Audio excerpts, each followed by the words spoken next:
Né en 1962, l'écrivain Jean Divassa Nyama, d'ethnie Pounou, est l'une des grosses pointures de la littérature gabonaise. Professeur d'anglais et directeur du magazine littéraire L'Air du Temps, il réside à Libreville où, en tant que vice-président de l'Union des écrivains gabonais UDEG, il joue un rôle très dynamique dans la promotion de la littérature.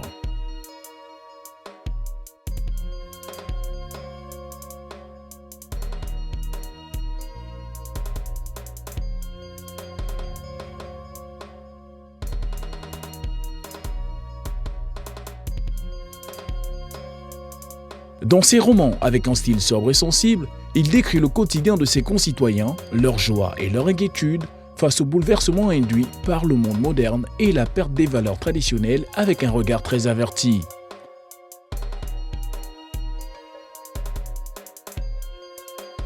La paix des braves, le troisième élément de sa trilogie intitulée L'Amère saveur de la liberté, paru dans les éditions Ango, est un subtil voyage dans l'histoire du Gabon avec plein de rebondissements. Vous regardez Culture 7 le Mag.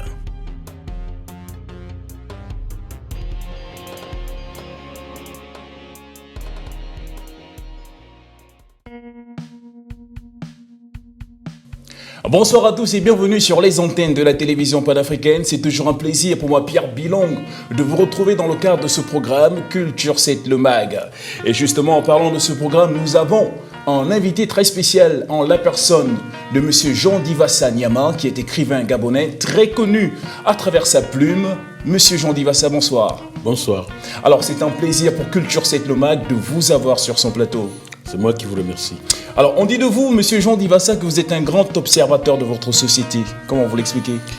En fait, mon nom de jumeau, c'est Oulab. Oulab. Oulab qui signifie voir, observer, témoigner. Donc, les textes que j'écris,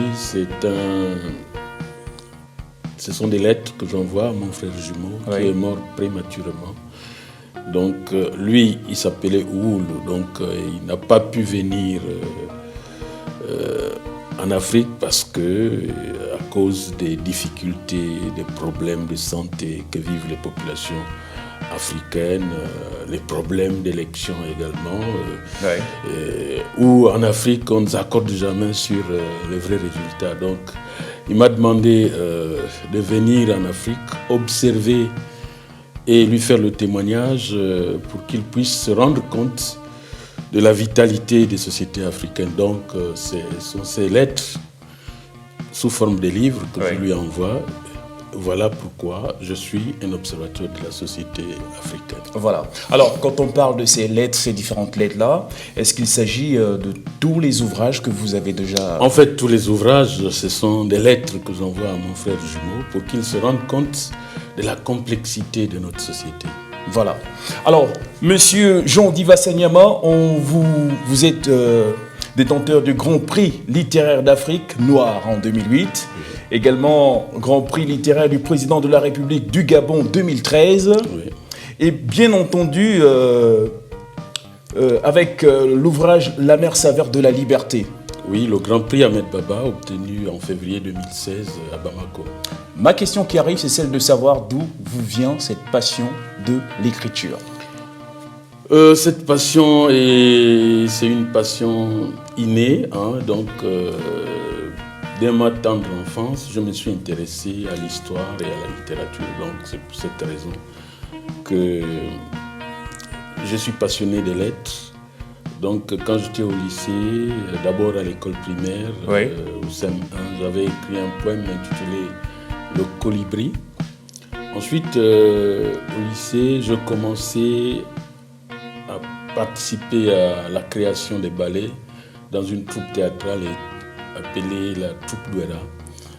Et après ça, j'écrivais des pièces théâtrales, ensuite des poèmes. Et quelques années plus tard, je suis devenu correspondant de l'Union, donc de 1977 à 1983. Donc c'est comme ça qu'a commencé mon aventure. Quand j'ai quitté l'intérieur du pays pour Libreville, je dis que je ne pourrais plus écrire les articles à l'Union parce que Le plus souvent, les journaux qui sortent sont utilisés à d'autres fins, donc ils terminent leur fin aux toilettes. Donc je me suis dit qu'il faut écrire des romans pour que ces textes puissent être conservés dans des bibliothèques. Voilà, on reviendra sur les différents prix que vous avez obtenus. Mais parlons d'écriture. Est-ce que l'écriture est pour vous une opportunité de laisser derrière vous une empreinte? Bien entendu, parce qu'aujourd'hui, je ne peux plus dire que mon écriture ne va pas me survivre. Il me survivra après ma mort. Donc, c'est déjà une empreinte que je laisse aux générations futures. Alors, chers téléspectateurs, nous allons parler tout au long de cette émission de l'amère saveur de la liberté. Voilà ce roman qui est paru en 2015. Voilà, amère saveur de la liberté. Et nous parlerons également de votre dernier ouvrage en date. Il s'agit du regard sur la colonie.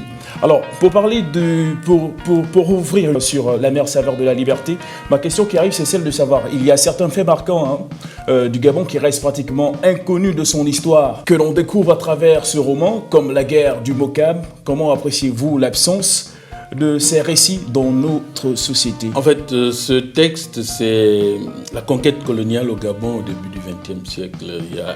Ce pan de l'histoire gabonaise n'était pas très connu, il n'était pas enseigné dans les lycées et collèges.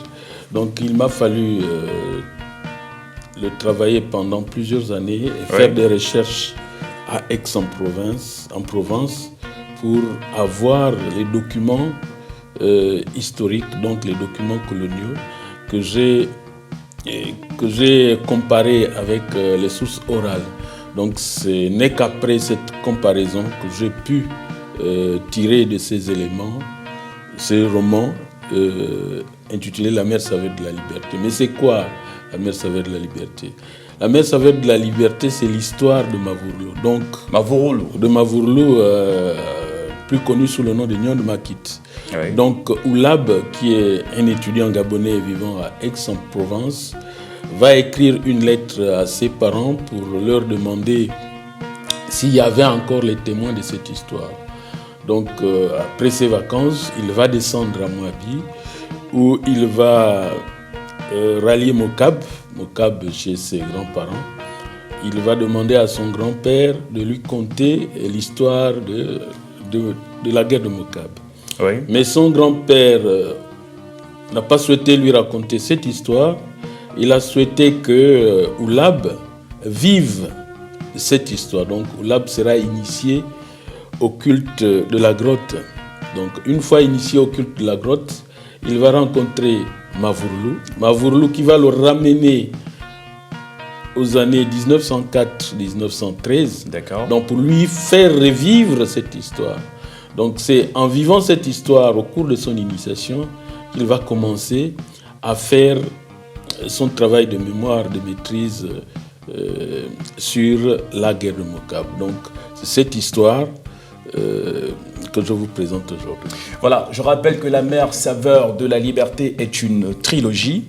Oui. Alors, est-ce que ça a été facile pour vous de mettre la main sur ces archives et raconter Pour mettre la main sur ces archives, mon éditeur et moi, on s'est convenus. Les premières archives, c'est mon éditeur qui est parti faire les recherches à Aix-en-Provence. Il m'a envoyé les documents avec un ami commun, donc Eric Joël Décalé, qui de Paris va me ramener les documents. Et je dois travailler sur ces premiers documents qui ont donné le premier tome intitulé La Révolte. Ouais. Et quand je suis allé en France au Salon du Livre en 2013, je suis moi-même allé à Aix-en-Provence avec mon éditeur. On m'a donné un laissez-passer à la médiathèque de Aix-en-Provence. Donc, je travaillais en faisant des recherches. Nous avons passé plus de 4 jours. Donc, dès mon retour, je commençais à travailler sur le deuxième tome intitulé La guerre. D'accord. Après la guerre, je travaillais sur la paix de Brave. Donc la guerre s'est déroulée à Moabi en 1909, où Mavurlou a été vaincu par l'armée coloniale. Et la paix de Brave, c'est la révolte, c'est la guerre qu'il y a eu dans le nord et le nord-est. Donc Oyono Mintsa et les autres guerriers ont combattu l'armée coloniale. Mais au cours de cette guerre va intervenir une autre personne, l'abbé Jean Obam, qui est le grand frère du président Léomba.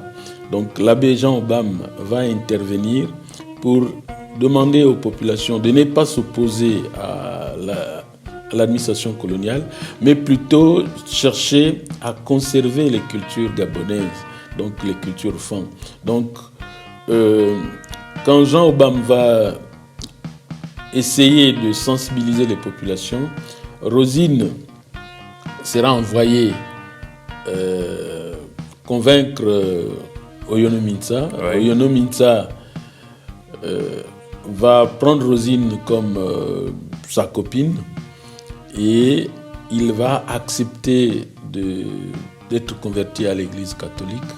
C'est après cette conversion, il y aura un mariage religieux.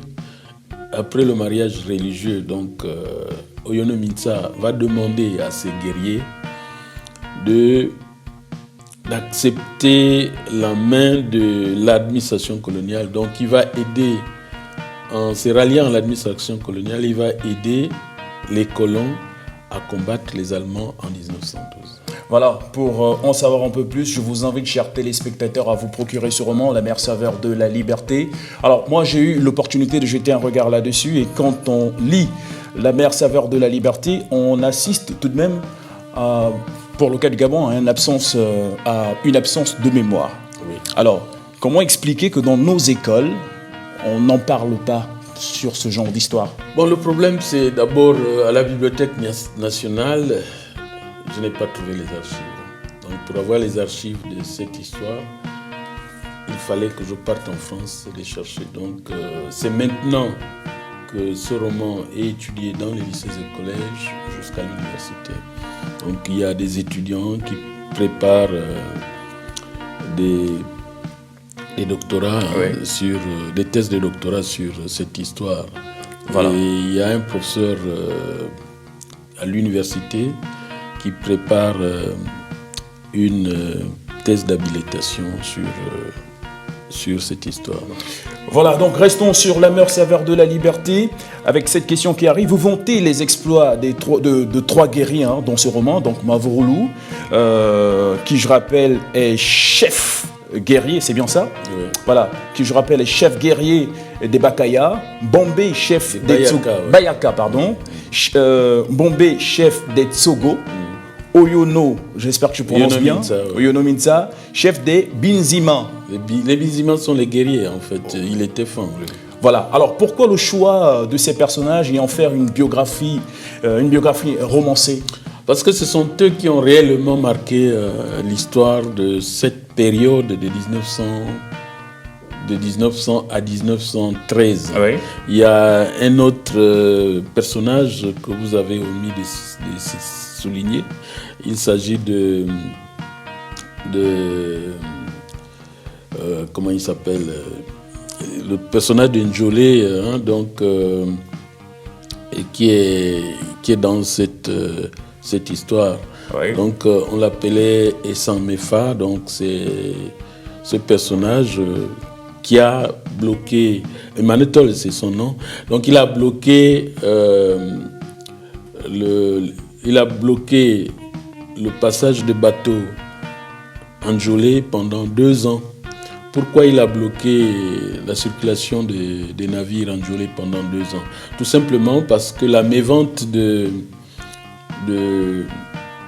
caoutchouc avait fait flamber les prix des produits de première nécessité. Donc les Blancs ont augmenté les prix sur les produits de première nécessité. Donc Emmanuel a demandé aux Blancs de diminuer les prix, c'est que les Blancs ont refusé. Ouais. Donc Emmanuel a pris 500 hommes pour faire la guerre aux Blancs. Donc pendant 2 ans, il n'y avait pas des marchandises qui circulaient entre Njolé et les autres régions. Donc il a fallu attendre en juillet 1902 pour qu'on puisse mettre la main sur les Manetola. Les Manetola a été arrêté à Otumbi et il a été expulsé du Gabon pour Grand Bassam. Donc à Grand Bassam, en Côte d'Ivoire, il avait trouvé la mort parce qu'il souffrait de la fièvre jaune. Voilà. Mais son fils, Tolé Eman, est revenu au Gabon. Oui. Il a fait quelques jours en Njolé. Ensuite, il est reparti du côté de Port-Gentil, où il a créé son village appelé Vamzaman. Vamzaman. Voilà. Alors, je l'ai dit, La meilleure saveur de la liberté, c'est une trilogie. Il y a eu la révolte. Après la révolte, il y a eu la guerre. Oui, mais il faut souligner, c'est quelque chose que je n'ai pas dit tout à l'heure. Ouais. Il faut souligner que la guerre de Mokab est à l'origine provoquée par les colons qui ont augmenté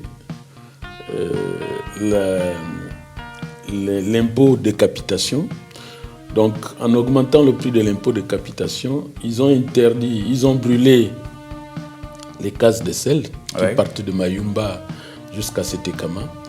Et ils ont demandé aux populations qui ne vont plus faire le commerce avec les autres puissances, donc les Anglaises, les Allemands, les Portugais et autres. Donc il fallait que les autochtones travaillent dans les factoreries. Mais en travaillant dans les factoreries, ils n'étaient pas payés en numéraire. Donc ils étaient payés en nature. En nature. En nature. Donc, ce qui ne leur permettait pas de payer l'impôt de capitation. Donc, les commerçants qui travaillaient dans les factoreries donnaient les marchandises aux traitants et les traitants qui les donnaient aux sous-traitants. Et quand ils passaient récolter l'argent de la marchandise vendue, quand ils ne trouvaient pas l'argent, ils prenaient les femmes en otage, ils prenaient en otage également les hommes et les enfants et ils violaient les femmes. Donc, c'est cet acte qui a poussé les populations à se rebeller contre l'administration coloniale. Voilà. Donc, la révolte est partie de Tchubanga, après Tchubanga, Mourindi, après Mourindi, Mokab. Et la révolte s'est endurcie à Mokab. Donc, ce sont les abus sexuels surtout qui ont poussé les populations à se révolter contre l'administration coloniale. Alors donc, il y a eu la révolte, la guerre, aujourd'hui la paix des braves. Alors, qu'est-ce qui fait la particularité de cette trilogie-là ? Ce qui fait la particularité de cette trilogie, c'est montrer comment le Gabon a été conquis par l'administration coloniale à cette époque. D'accord. Ce n'était pas une conquête facile parce que les colons ont essuyé des revers aussi bien dans le nord que dans le sud. Donc il faut retenir que le Gabon a été conquis, tout le Gabon a été conquis en 1912 parce que toutes les cartes que nous utilisons se sont faites en 1912. À cette époque, par exemple, en 1911, l'administration coloniale a cédé le nord du Gabon à l'Allemagne. Tout simplement parce que en 1911, l'Allemagne accusait la France d'être impérialiste. Parce que la France avait pris le protectorat de Fès au Maroc. Le Maroc était sous protectorat français. Et comme l'Allemagne a pris l'Alsace et la Lorraine, l'Allemagne boudait l'administration française parce que l'administration française avait pris le Maroc sous sa protection. Et la France, pour se faire pardonner par l'Allemagne, a cédé le nord du Gabon en 1911 à l'Allemagne. Et comme les Allemands faisaient des incursions dans le territoire gabonais qui se limitait à Minzik, c'est comme ça qu'en 1912, la France va chercher à récupérer le nord du Gabon, donc le Welentem. Donc le Welentem est revenu au Gabon vers les années 1912. Voilà, donc si vous voulez replonger dans l'histoire du Gabon, pour en savoir un peu plus, allez vous procurer ce magnifique roman, La meilleure saveur de la liberté. Alors, votre dernier ouvrage en date, c'est un essai. Oui, c'est un essai. Regard sur la colonie. Oui, le regard sur la colonie, c'est voir comment les colons se comportaient entre eux et quel était le regard des colons vis-à-vis des autochtones. Ouais, donc, il y avait dans cette colonisation gabonaise les colons qui se détestaient. Parce qu'il y a des colons qui étaient contre la brimade que leurs compatriotes faisaient aux autochtones. Il y a des colons qui n'aimaient pas qu'on maltraite les autochtones. Et certains étaient pour maltraiter les autochtones. Et là-dedans, il y a aussi le témoignage des Gabonais, par exemple, comme Rapotchombo. Rapotchombo, à cette époque, avait été chargé pour collecter l'impôt vers la Remboué. Et quand Rapotchombo partait collecter l'impôt du côté de la Remboué, les Blancs s'attendaient qu'il leur reverse cet argent, parce qu'il faut souligner que la conquête du Gabon s'est faite pas avec l'argent de la métropole, mais la conquête du Gabon s'est faite avec l'argent, avec le travail des Gabonais, parce que ce sont les Gabonais qui travaillaient, qui produisaient l'argent, et les colons, avec cet argent, disons, agrandissaient la colonie vers la Remboué. Donc, quand on demandait à Rapotchombo, le fils du roi Denis Rapotchombo, d'aller collecter l'impôt vers la Remboué, quand il revenait avec l'impôt, les colons pensaient que Rapotchombo va reverser l'impôt collecté dans les caisses de la colonie. Mais Rapotchombo prenait cet argent pour lui-même, parce qu'il disait que je suis Gabonais, et l'argent de Gabonais doit appartenir aux Gabonais eux-mêmes. Donc ce ne sont pas les étrangers qui doivent prendre l'argent des Gabonais, mais l'argent des Gabonais doivent appartenir aux Gabonais eux-mêmes. Donc c'est comme ça que les colons ont pensé donner une commission à Rapotchombo pour ne plus qu'il touche à l'impôt de capitation. Donc un peu c'est ce qui s'est passé. Alors, chers téléspectateurs, pour en savoir un peu plus, regard sur la colonie, dernier ouvrage en date de l'écrivain Jean Divassa Nyama, déjà disponible ? Oui, c'est disponible à la maison de la presse. Voilà. Alors, petite parenthèse, avant de terminer, on n'a plus assez de temps. Alors, monsieur Jean Divassa Nyama, vous avez fait des études en marketing. Oui. Quel est le rapport avec l'écriture aujourd'hui ? Bon, moi je fais le marketing culturel, parce que le marketing, c'est cherche à savoir qu'est-ce que désire un client.